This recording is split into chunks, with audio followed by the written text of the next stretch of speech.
куюн болобу, песочный буря болобу, кырсыктата берет. Табиатты кароого алуу, экологияны кароого алуу деген сөз ошол табиаттын, экологиянын ээси бар экенин билүү деген сөз. Ошон үчүн ысык көлгө түшпөгүлө деп. Анткени ал мазарлуу жер. Жердин ээси бар. Мисалга биздин ат башыда, Чештебөдө Союз убагында 7-ноябрда ат чабыш майрам болчу. Адам чыгым болду ошол күндөрү. Анан ары Бирлик жакта дагы аянтчаны унутуп калдым. Ошол жерге өткөрүп калган.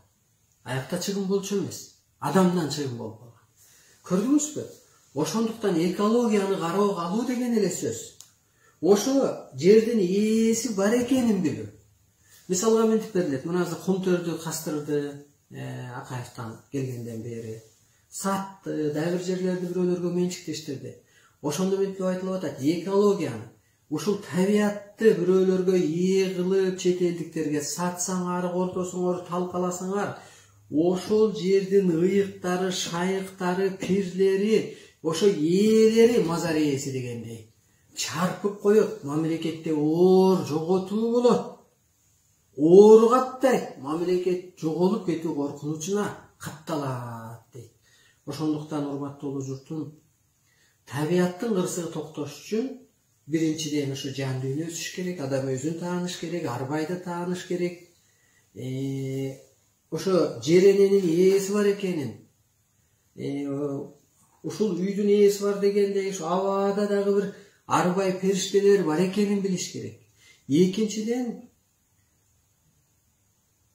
садыр өз чечимин жокко чыгарыш керек. Мейли, тоюна чектөө кылса кылар, а бирок ошол адам өлгөндө мал сойбоо дегени бул өтө туура эмес. Арбакка болгон бул сыйы жок. Ошон үчүн анан арбак табият аркылуу жазалай берет. Дагы бир жолу айт. Бир мал жоголуп деле кетип атпайбы? Өлүп деле калып атпайбы? Суга агып деле кетип атпайбы? Жарга түшүп кетип деле калып атпайбы?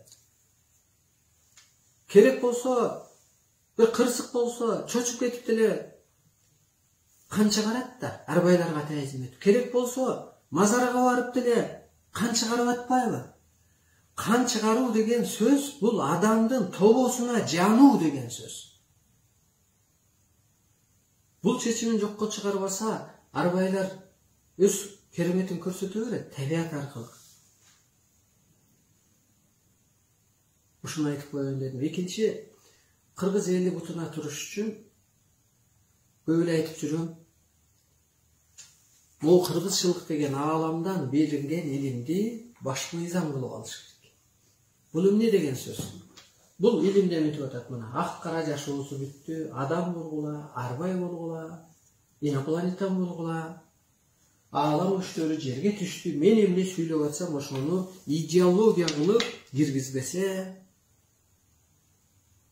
кыргыз эли бутуна турбайт. Бул эмне деген сөз? Мына мен ушул улуу чындыкты, мына чыныгы сөздү айтып, чыныгы кызматымды кылып, чыныгы күчтөр колдоп, чыныгы күчтөр менен пикирлеш, сырдаш, алардын укугун айтып, дүйнөнү бийлик кылып эртең кеңеш берген атпайбызбы? Ушу кыргызчылыкты баш мыйзам кылып, идеология, философия кылса, кыргыз могу пендечилик жашоодой жашабай, арбайлык, периштелик, улуулук сыпатка өтөт, бир чоң касиет конот, ошол менен дүйнөгө ата катары, эне катары кеңеш берип, ошондо чыныгы кызматы бул кыргызчы жашоого жарал. Жанагы эне атанын деле чыныгы кызматы эмне? Багыт берүү, бата берүү, назарын салуу, кеңеш берүү, жол көрсөтүү. Илгери түрмө болгон эмес көчмөн турмушта. Уят кароо менен эле бата берүү болгон дегендей, батасы менен жаратып коюу. Ошол сыяктуу ааламдын ролун аткаруу кыргызга. Анан ошол экологияны кароого алуу. Экологияны кароого алуу эле кайра жер энени таануу. Жер эненин ээси бар экенин таануу. Аалам менен гармонияда болуу. Ошондо гана Адам көкке айланат, ак карадан чыгып. Табият жашылга айланат, табият эне адам бала болуп, ынтымактуу, жаңы доордо жашап калат деген ушул. Табият Кудайдын көзгө көрүнгөн керемети. Табият Кудайдын аткаруучусу, кабарчысы. Табият үнсүз улуулукка калыптандырат. Табиятсыз деги эле жерде жашоо жок. Табият кырсыкканды эч ким токтото албайт. Ошон үчүн табият табигый мыйзамга кыргыз эч качан каршы чыккан эмес. Арбайга каршы чыккан эмес. Өткөндө да айттым. Анта жана биз бала кезде кошумча деген эмнеден калган? Ошо жамандык болгон, чыгым болгон жерде. Уй болсо да алып сойгон. Анткени биринчи тобосуна жаным, экинчине узатуу. Кызды узаткан сыяктуу эле бөлөк кызматка, эрге, энеликке, жеңеликке, абысындыкка жоопкерчилик узаткан сыяктуу арбайды дагы ааламга узатуу. Аалам күчтөрүнө таазим этүү. Ушу жан кетти, таны өлдү. Жан дүйнөсү жардылыктан кылган күнөөлөрүн бир кечире көр. Бийик дүйнөлөрдөн, мына бийик дүйнөлөрдөн орун берди. Тобосуна жаным. Жок, анан эле ал отуруп алып эми бир башчы катары буйруп. Садыр бир чечимге кол коюп койсо, аны бир агым диндегилер, аргандайлар, ооба, туура деп эле ошентип атса, анан арбайлар сүйөбү?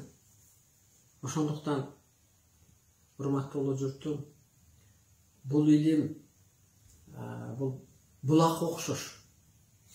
Чыга берет. Казына эне деп коет мени. Ичимде ушундай жан бар. Мындан кыскараак сүйлөп жүргөнбүз, бирок мезгили келгенде ар нерсени тааныштырууга туура келди. Ошондуктан бүгүн ушундай бир байланыш болду. Бул табият кандай болуп атат дегенде, эми табигый мыйзамга каршы чыкса, ата-бабанын арбагына каршы чыкса, анан табияттын ээлери, арбайлар өз укугун, өз бийлигин жүргүзө берет экен да. Ошондуктан анан экология, от суу, таш аба, арбай, мээрим төксө, анан элде гүлдөө болот, кекүрөктө бир тынчтык болот. Ошону да түшүндүрүп коеюн дедим.